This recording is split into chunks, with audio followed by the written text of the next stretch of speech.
My name is Nancy Fisher. My daughter Julia and her husband Wyatt and granddaughter Amelia attend your church, and my sister Janelle and her husband Kent also. Jesus has been my Lord and Savior since I was very young, and I'm so thankful to walk through each day knowing that God is with me. At the end of March, my husband Steve got very sick, and on Thursday, April 2nd, he started having trouble breathing. So I drove him from War Road, where we live, over to Roseau to the emergency room. Steve remembers the ride as being very peaceful and calm, and I remember the only thing that he said on the way over was, "What a beautiful drive." When we got to the emergency room, I was told to wait in the car in the parking lot, and eventually the ER doctor called me to tell me that Steve was not doing well.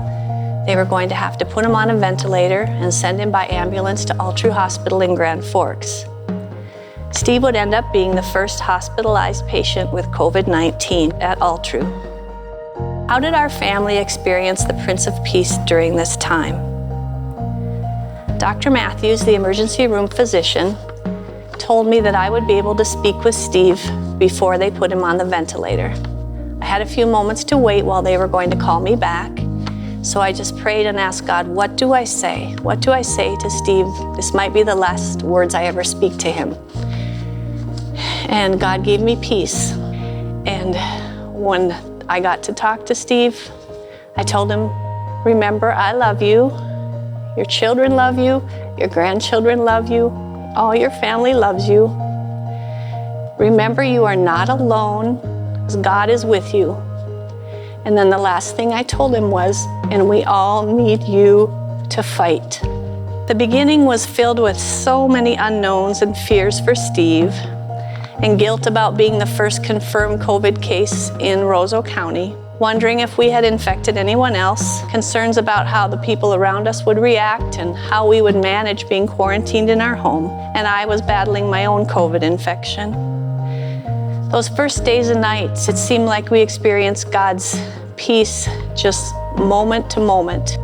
After 2 weeks on the ventilator, Steve did not seem to be improving, and a CT scan was ordered. Doctors were concerned that Steve may now have brain damage. It was a Saturday, it was April 18th, and it was one of the hardest days that we had experienced. I was a mess that morning. I couldn't even manage to get myself ready for the day, which is kind of rare.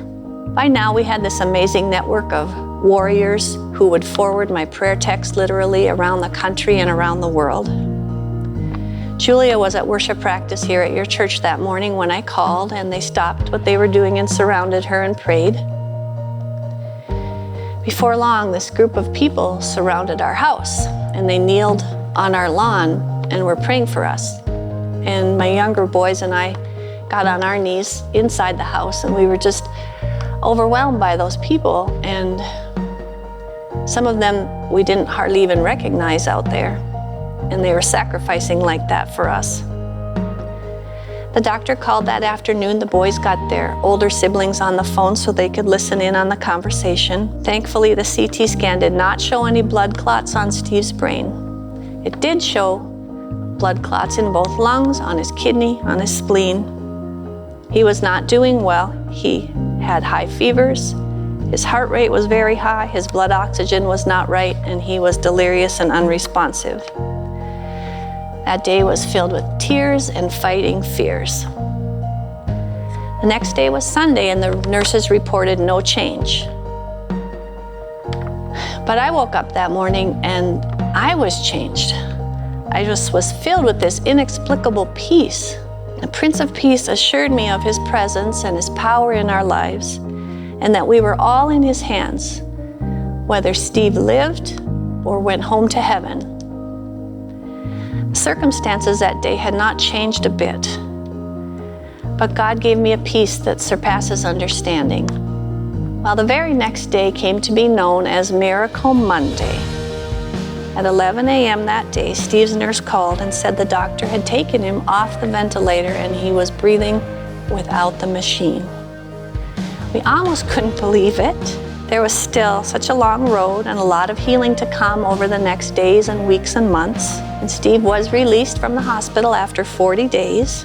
God restored him to health and to his family. Many of you prayed for Steve and our family through that time, and we are deeply grateful. And we are also thankful that we continue to walk through each day knowing that God, our Prince of Peace, is by our side. Thank you.